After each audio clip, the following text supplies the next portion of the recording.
Hey everyone, welcome back to day 2 of the Design Your Product mini course. Today we're going to talk about similar products because yesterday we went over getting the idea and sketching it out on paper. So now that you've done that, today we're going to talk about the similar products.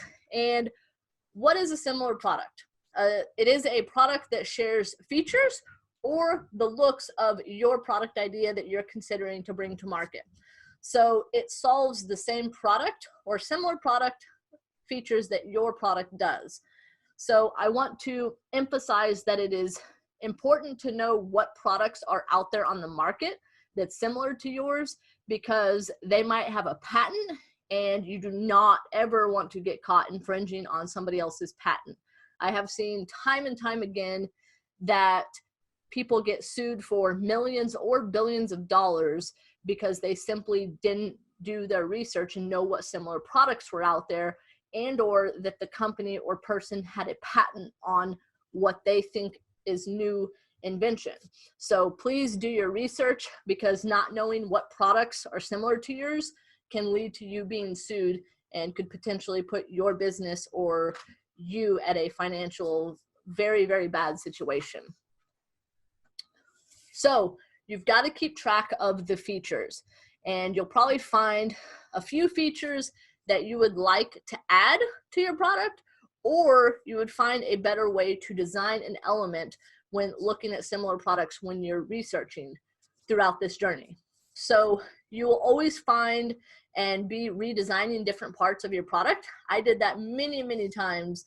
I started with the iPhone 3 way back in the dinosaur ages when bringing my product to market, and ended up launching the product of the iPhone 4. So everything that we designed for the iPhone 3, we didn't use. We redesigned it and made it better for the iPhone 4 and iPhone 5 and so on.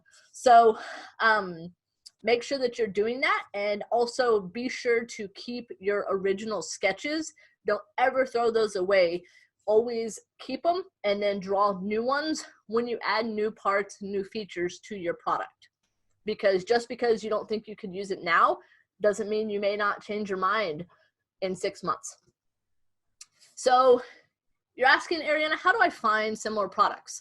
So what I want you to start doing is I want you to start by searching on Google or whatever you use to find solutions for the problem that you're trying to solve. So for example, I want a better water bottle. So why do I want a better water bottle or a coffee mug? That is because the coffee mug burns me. So what issues are there? So keep track of all the products that you find, because again, that will come in handy if you plan to apply for a patent. And use the handout that we have provided to help you walk you through that step. And also a fun bonus tip is you can actually use someone's current patent number to find similar products that are already patented, that are already out there on the market. So stay tuned for the full design course to learn more about patents. Of course, this is just a mini training, so we can't dive into every single thing because there's a lot whenever it comes to bringing a product to market. So again, you've got to Google your product, and once you Google the problem, you now need to actually Google that product and keep track of everything that you find, because it's just super, super important. I can't emphasize that enough. People think, oh, well, that's got a similar or maybe kind of a similar product or feature that I want, but it's not the exact same. Whenever you're in this process, the actual designer or engineer, which we'll talk about in another day, can help you piece different things together or get ideas to improve your product idea. And you also, besides Googling it, you need to check retail stores. The reason why I say that is because some products do what's called test runs, smaller batches, in local stores before they actually sell online even, or in major retail stores. And actually some people only sell at trade shows before they'll sell it online, or they'll go into retail stores. I made so many connections doing trade shows, and it's just so valuable to sell at trade shows. So before we move forward on to day 3, For the end of day 2, your task is to find at least 3 similar products to what you're creating. I know it's going to take you a little bit of time, but at least find 3. The more you can find, the better, and the less you find is even better, because that means there probably isn't something out there like your product.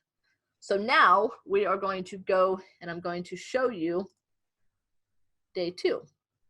So here is day 2 handout that you should be following, and I want you to put the product name, the company name of that first product. Do they hold a patent? If they do, what is the patent date? If the patent is expired, that's even better, because that means you could potentially apply for a patent if you decide to move forward. And what makes this specific product similar to yours? And if you find more, you can always print this page out and do 6 or however many you need. So I will see you all tomorrow, and thank you for your time. Hope you have a bodacious evening.